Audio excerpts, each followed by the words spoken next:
नमस्कार दोस्तों, आज की धर्म संसद में नरसंहार की बात होती है। विवेकानंद के धर्म संसद में सेवा और दया की बात होती थी।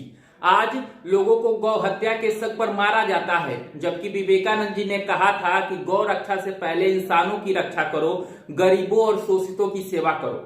आज विवेकानंद जी का जन्मदिन है, तो आइए तोड़ते हैं उस भ्रम को जो विवेकानंद जी को एक कट्टर सांप्रदायिक हिंदू संत बनाता है।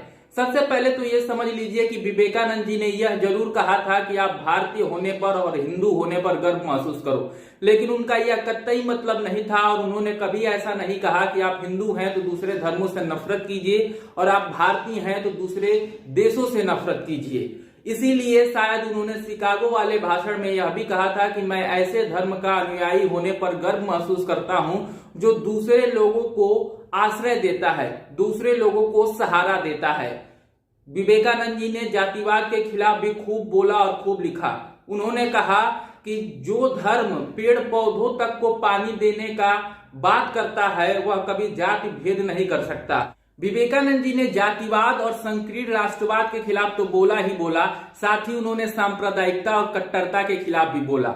उन्होंने कहा था कि जब तक इस पृथ्वी पर सांप्रदायिकता और कट्टरता है तब तक इस पृथ्वी पर खून की नदियां बहती रहेंगी। दोस्तों, विवेकानंद जी ने 6 बार भारत का भ्रमण किया और पाया कि भारत में एक भयावह गरीबी है और महिलाओं और दलितों की स्थिति तो और भी ज्यादा खराब है। तभी शायद उन्होंने कहा था कि जब तक भारत में करोड़ों गरीब, अज्ञानी और भुखमरी से शिकार होने वाले लोग हैं तब तक मैं हर उस व्यक्ति को दोषी मानता हूं जो उनके लिए कुछ नहीं करता।